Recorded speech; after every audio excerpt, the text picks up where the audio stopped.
Hello everyone, আসসালামু আলাইকুম।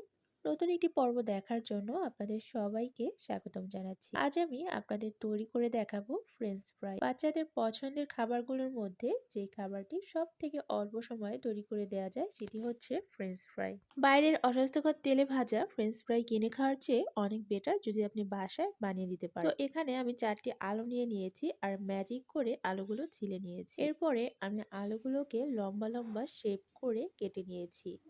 ভিডিওটি দেখে নিশ্চয়ই বুঝতে পারছেন। তো এরপরে এগুলো আমি সিদ্ধ করে নেব, সেজন্য পানি গরম করে নিয়েছিলাম। এবার কেটে রাখা আলুগুলো গরম পানির ভেতরে দিয়ে সিদ্ধ করে নিব 4 থেকে 10 মিনিট। অবশ্যই হাফ সিদ্ধ করে নিতে হবে, পুরোপুরি সিদ্ধ করে নেওয়া যাবে না। হাফ সিদ্ধ করে নিয়েছি।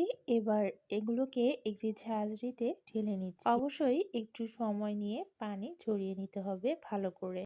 আর এদিকে আমি ময়দা, কর্নফ্লাওয়ার, লবণ, ঝালের গুঁড়া, আদা বাটা, রসুন বাটা, হলুদের গুঁড়ো দিয়ে একটা মিশ্রণ তৈরি করে নিয়েছিলাম। সেটার ভিতরে সিদ্ধ করে পানি ঝরিয়ে রাখা আলুগুলো দিয়ে দিলাম। এবার একটু চামচ দিয়ে সময় নিয়ে মিক্স করে নিচ্ছি।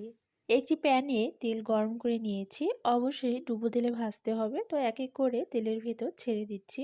মিডিয়াম টু হাই হিটে ভেজে নিতে হবে। এক পাশ ব্রাউন কালার চলে এলে উল্টে পাল্টে অপর পাশও ব্রাউন কালার করে ভেজে নিতে হবে।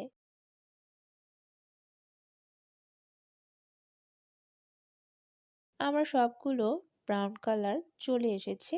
এবারে আমি এগুলোকে একটি পাত্রে তেল ঝরিয়ে তুলে নিচ্ছি। ব্যাস, আমার ঝটপট মুচমুচে ফ্রেঞ্চ ফ্রাই একদম রেডি। চাইলে আপনারাও আপনাদের বাসার ছোট্ট সোনামণিদেরকে তৈরি করে খাওয়াতে পারেন। তো আমার ভিডিওটি আজ এই পর্যন্তই। সবাই ভালো থাকবেন, সুস্থ থাকবেন। আল্লাহ হাফেজ। ভিডিওটি ভালো লেগে থাকলে অবশ্যই লাইক, কমেন্ট এবং শেয়ার করে পাশে থাকবেন। হ্যালো এভরিওয়ান, আসসালামু আলাইকুম।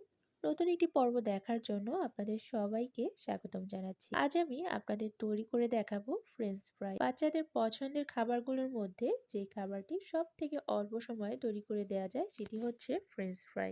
বাইরের অস্বাস্থ্যকর তেলে ভাজা ফ্রেঞ্চ ফ্রাই কিনে খাওয়ার চেয়ে অনেক বেটার যদি আপনি বাসায় বানিয়ে দিতে পারেন। তো এখানে আমি 4টি আলু নিয়ে নিয়েছি আর ম্যাজিক করে আলুগুলো ছিলে নিয়েছি। এরপরে আমি আলুগুলোকে লম্বা লম্বা শেপ করে কেটে নিয়েছি। ভিডিওটি দেখে নিশ্চয়ই বুঝতে পারছেন। তো এরপরে এগুলো আমি সিদ্ধ করে নেব, সেজন্য পানি গরম করে নিয়েছিলাম। এবার কেটে রাখা আলুগুলো গরম পানির ভেতরে দিয়ে সিদ্ধ করে নিব 4 থেকে 10 মিনিট। অবশ্যই হাফ সিদ্ধ করে নিতে হবে, পুরোপুরি সিদ্ধ করে নেওয়া যাবে না। হাফ সিদ্ধ করে নিয়েছি। এবার এগুলোকে একটি ঝাঁঝরি